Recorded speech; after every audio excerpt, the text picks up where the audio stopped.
The next topic we need to, I think it's the best example of how unhinged the Democrats have become.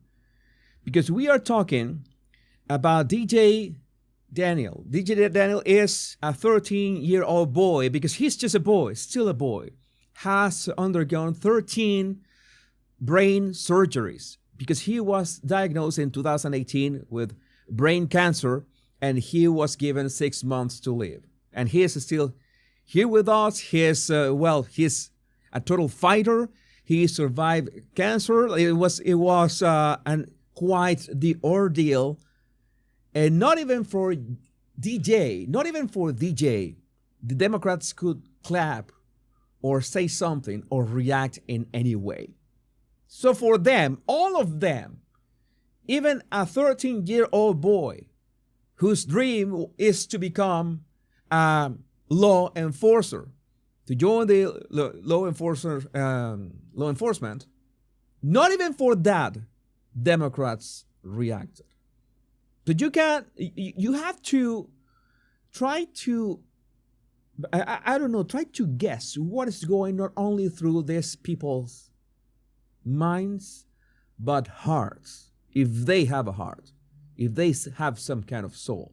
I mean, they have this level of Trump derangement syndrome that whoever Trump mentioned, even this boy, they were going to reject it. Let that sink in. Let that sink in. So it's like, well, we need to include this meme. Thank you, Braid Passion Potatoes. What if we bring silly little signs and don't clap for a child with brain cancer? Yeah, it's something. This was their plan from the beginning. How can you be like that? I mean, you can have just a bit of dignity, a bit of principles, and say, okay, we can agree on this. You clapped for sending billions of dollars to a country on the other side of the ocean, and you couldn't clap for a boy who is still surviving. He survived cancer. And it was right there in your face. It's something. Hannity had some harsh words for Democrats tonight were so pathetic, they couldn't even stand for Lake and Riley's family. Jocelyn Nungary, his mother, a slain officer's wife, Stephanie Diller. They couldn't even stand for a beautiful 13-year-old cancer survivor who dreams of being a police officer and tonight became a Secret Service agent, DJ Daniel. He said, "This is my 5th time at a joint address from President Trump. And sadly, there is nothing this president could do or say that would make these Democrats stand and cheer. This has now become a party of rage and hate, a radicalized party reduced to a collective temper tantrum." Collective temper tantrum. That is the best definition. And collective is the word. Like, we are this united stuff, this party against Donald Trump, no matter what he does. No matter what he does. And he was joking at the start. It's like when I tell you, you will always have people that hate you with all your guts. No matter if you save all the puppies and kittens in the world, and you give one arm and one leg to save them, there's always a group of people, that 1% of people are going to tell you, how selfish are you? You should have given both of your arms and both of your legs and one eye for those kittens and puppies. That, no matter what you do, they're going to complain. But sometimes one can be a bit exaggerated, right? Sometimes one can be, okay, maybe that doesn't happen in real life, but we saw that in real life last night. It was baffling to see. And yes, as some of you are saying it, Democrats are digging their own graves. And I don't see, if they keep this attitude, and they keep standing for, oh, we want men in women's sports. We want to push trans fuckery on children. We want to embrace all possible illegals in our shithole, literally shithole sanctuary cities. You're going to keep losing. And I, for one, I will make sure that you keep losing. You're just gonna help me with what you say and your actions. You're gonna make my work much Hands easier. doing nothing for the American people. But tonight, this is also a defeated party. No solutions, no coherent message, no plan for the future, simply reduced to political stunts and smears and outright lies. So that's what I've told you, that if the Democrats have any chance of having a proper approach, not only to the midterms, but 2028, they have to change their arguments. But what argument can you have? I mean, it's like they say, it's very hard to be a Democrat these days. You have to be pro-corruption. You have to be pro-sending money to other countries. Like you saw that the Supreme Court ruled that, yeah, all that money that was dead from USAID has to be released. It was $2 billion. $2 billion. It was something that's baffling. You have to be pro-men in women's sports. You want to be pro-illegal immigration. You have to be pro so many insane things that you will essentially keep losing unless you change your tune. How you change your tune is only your problem, not ours. Not our problem. And this is something that I wanted to mention. Breaking Senate motion to ban men from female sports fails with 0 votes from the Democrats. Remember that one thing was the executive order of Donald Trump that has effect at a federal level, but still doesn't have, the impact that it should. You need a bill to make it more permanent. And Democrats voted 50, all of them voted against this. So we have to assume that all of them are sheep that are pro. They want men still hurting women. They want men in women's restrooms. They don't care. They hate women. Prove me wrong. Prove me wrong. I think I've reached a point that I would say to anybody who wants to debate me in this topic, go ahead, reach out to me and we'll debate here live if you want. All right, live. It's the only way that I could debate. No safeguards. No. Live. Let's debate this. How could you debate this? I don't know, but I'm willing to debate with anybody who wants. That's not happening. But again, this was one of the most touching moments when the director of the Secret Service named J.D. honorary member of the Secret Service. I think that was not honorary. He was an actual member of the Secret Service right now. And DJ hugged him. And this got as wholesome as it can get. I mean, you can say, I know that you might be thinking, this was some kind of emotional manipulation. They were planning this. All this is planned. You're using all these victims for political clout. This is something that you always do. This is something that you have to do as a politician. It's very easy. You have a point, okay? You have a point. You want to make a point, and you make sure that people that represent and have lived through the point that you want to make are right there, and you name them, and you point at them, and you make all people stand for them, like Laken Riley's family, for example. Okay, you make the point about curbing illegal immigration, making illegal immigration drop by, like southern border crosses drop by 95%, and you make sure that Laken Riley's family is right there. This is, of course, for impact. This is to have this presence, okay? They have this impact. Okay, I'm not making things up. This is a real thing. And let's see if we, as in all the country, as in Republicans and Democrats, we can, get behind this. And the only thing that Democrats clapped for was sending more billions to Ukraine. Because you know that you have to follow the money. You know that they're lining their pockets at the same time. You know how that works. The warmongers want more billions to Ukraine, and that's why Trump said, "You want 5 more years of sending money to Ukraine? You want that?" And well, there also the recollection of DJ Daniel himself. I had 13 brain surgeries, and that's how many times my personality has changed. This is, well, this is a tragedy, and I don't think that any 13-year-old should be going through this. I mean, this boy, it's already a man. He is already a man. But you wanna know the craziest part?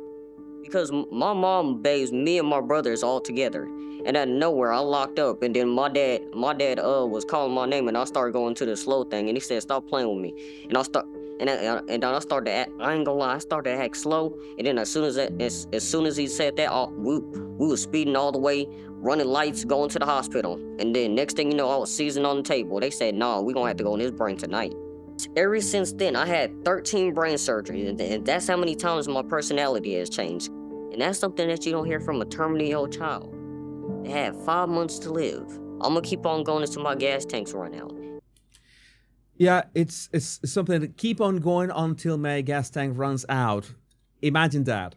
Imagine having 13 years, being 13 years old, and already having that mentality. Let me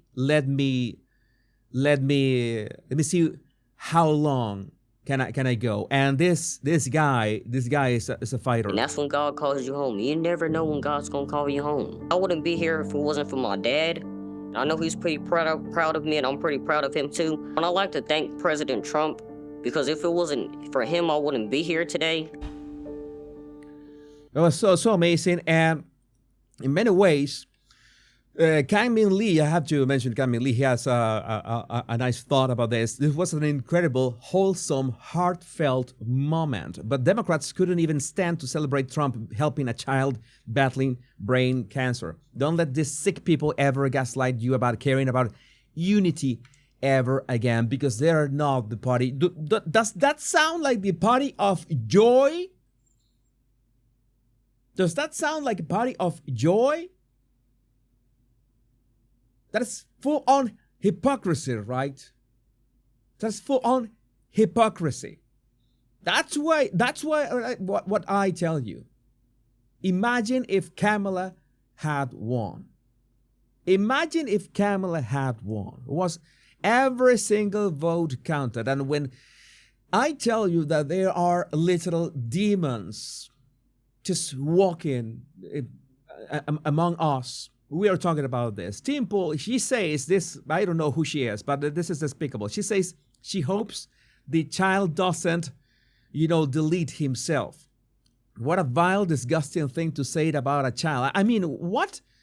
How? Of course, it has to be on MSNBC. But I think this was a lesson in finding one thing that you let yourself feel. And I let myself feel joy about DJ, and I hope he's alive for another, 95 years, right? And I hope he lives and the life he wants to live. He wants to be a cop. He knows what he wants to do. And maybe when you have childhood cancer, that crystallizes for you. And I hope he has a long life as a law enforcement officer. But I hope he never has to defend the United States Capitol against Donald Trump's supporters. And if he does, I hope he isn't one of the 6 who loses his life to suicide. And I hope... What the fuck? What? No. This is again. I hadn't seen the video. I couldn't believe. This is worse.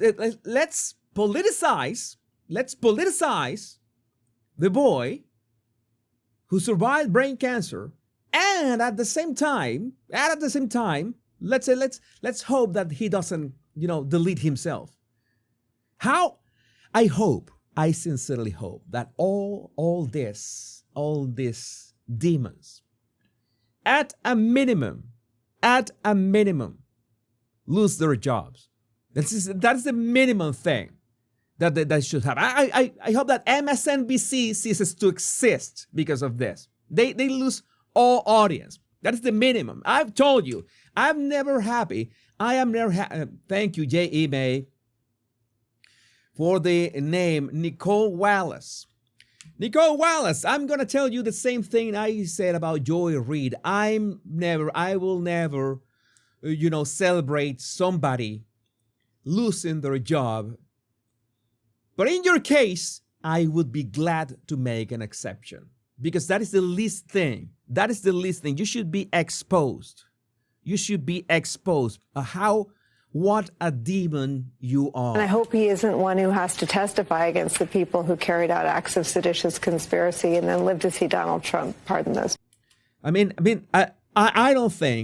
really don't think how channels like MSNBC and CNN can continue like this. I don't know how can that be a thing. But at the same time, we got very other wholesome moments last night. And to Louis Montoya, this is my favorite part of the night. DJ Daniels high-fives Jason Hartley after Jason just learned he got accepted to West Point. And yeah, you have to see Jason's body language because that was on point. He didn't know what was coming. But I'm pleased to inform you that your application has been accepted. You will soon be joining the Corps of Cadets.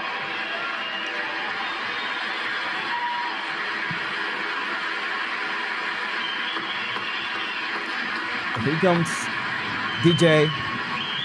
Here comes DJ.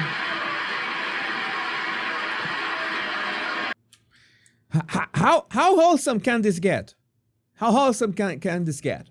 I mean, this is the kind of thing that I tell you. My thoughts about Trump's speech is, well, he has done a lot in less than 2 months. He's done a lot. It was baffling to realize, and he himself, I noticed that he said that this administration, like the current administration, has done more in barely more than 1 month than in the past 4 years, and he even said that even in the past 8 years, like combining even his own previous administration, like we have done in 1 month, we have not only corrected what whatever Biden did in 4 years, but what I myself, Donald Trump, did in my 4 years, in barely more than a month, which is true, right? So again, there was all the things that Trump said, all the statistics, all the things that he is fixing about the United States. Again, how can you complain about that?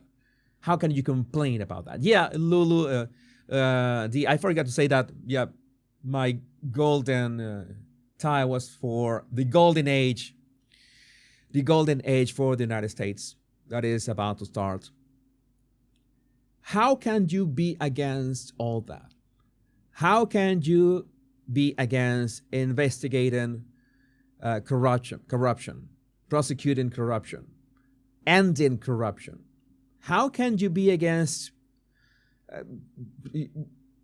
the most, let's say it's not, it's like fighting all that waste of money from taxpayers? How can you be against women feeling safer? How can you be against children feeling safer and parents feeling safer and Americans feeling safer? How can you be against that? I have no idea. But that's what we got. I would like to know what you think about this in the comments. So,